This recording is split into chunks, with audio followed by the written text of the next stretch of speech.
Hey everybody, it's North Texas.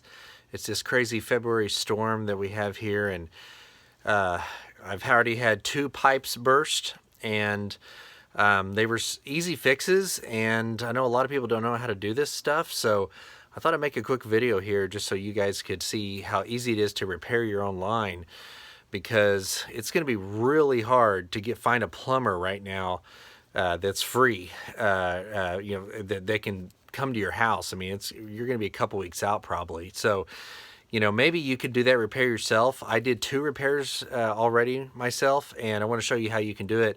It's less than $20 per repair. So, what I have here, I'll show you. This is what I was dealing with: copper pipes that are in my attic. And in Texas, we do that a lot. There's a lot of copper lines in the attic. In other parts of the country, I know we wouldn't do that. The attic's not insulated, so it can get pretty cold. But in Texas, it doesn't usually get that cold. We had down to -2 here in McKinney, Texas on Tuesday morning, and that's what causes stuff like this. So that ice gets in there, it freezes, it expands, and you don't know it's an issue until it thaws out. So we had that happen here in the attic, and it spewed, ran out the vent in the laundry room, and I ran out front, and already knew where my water meter key was, and found the meter and got it turned off real quick. So the damage was minimal in our laundry room, where we had about 1 inch of standing water. It could have been a lot worse. But you need to know where that meter key is.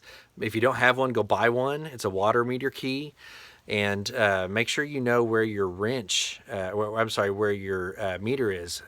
It's probably buried under snow, so you got to clear it and know where it is, because you got to act quick, and every second matters. Every second can be hundreds of dollars worth of additional damage. So I'll show you how to do this repair real quick here, because it's the easiest stuff in the world. All you're going to need is, to fix something like that, you need a piece of PEX tubing.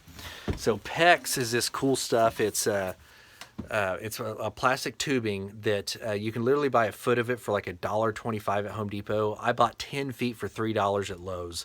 So it's the cheapest stuff, and it's red for hot, it's blue for cold. There's white tubing, there's clear tubing also, but both my repairs have been on the hot side, so I bought the red tubing. This is 1/2 inch red tubing. You want to match up what you're already connecting to. In my case, I had 1/2 inch copper, and so I'm connecting to that. So I'm going to flip the camera here and show you what we're doing.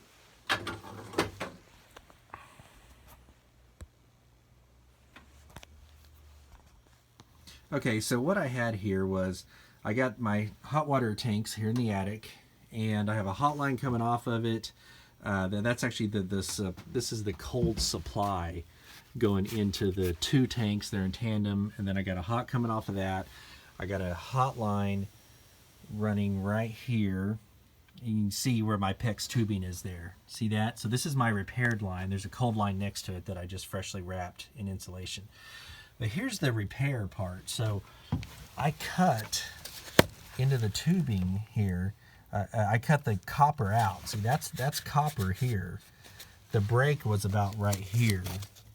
But I went ahead and did a pretty good size run, about an 8-foot run of the PEX tubing, because the PEX, this stuff it's plastic, and it'll actually expand a little bit when it freezes, where copper's not going to have any give. So the more PEX you have and the less copper, the better. They're building homes with this stuff now. So this is not just a cheap patch. I mean, it is what they build out of, so it's a high grade. So what you need is the PEX tubing, the fitting at each end. So I bought 2 fittings here. Each fitting is about $7 to $10 at Home Depot and Lowe's, and you can see that it fits right onto the copper, and it fits onto the PEX, because they're the same size. There's no difference in diameter there, so it fits on, and all you do is press them on. And it slides in there, and it's sealed. And it's kind of like the pressure from the water is actually what keeps it sealed. So you just press it on. Don't even need a special tool there, unless you press it onto something that you decide you need to disconnect and redo.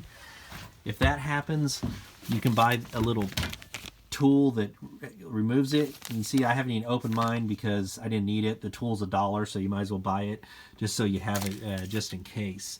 But one thing there, you're probably wondering, well, how did I cut into the tube, the copper tube? Well, you buy a little copper pipe cutter, and it's best to buy the little one on this kind of stuff because this twists around the tube.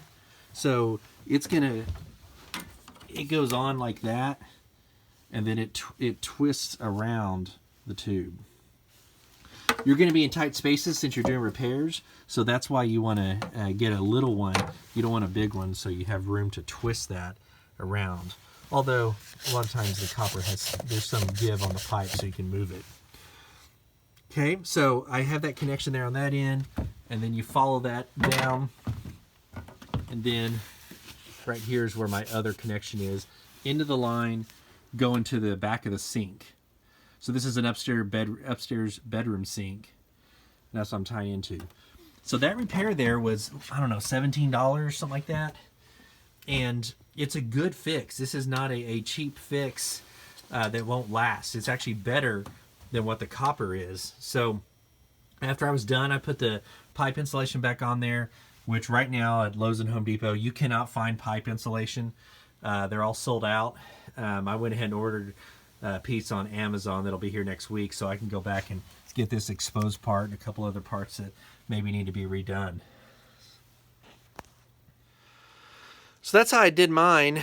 It's so easy. Just try it yourself. Just one last thing that I didn't mention was how you cut this stuff, the PEX stuff. And you just use a real basic, this is a PVC pipe cutter. It works on PVC, but it'll work on PEX as well. And it gets a good clean cut. You make sure you want to have a straight cut so that fitting can go right there. And that fitting's called a Sharkbite fitting. So you want the PEX and the Sharkbite fittings. And man, it's just so easy. So give it a shot yourself, and I think you'll be pleased with yourself to be able to do your own repair. And it's much better than waiting a week for a plumber to come out.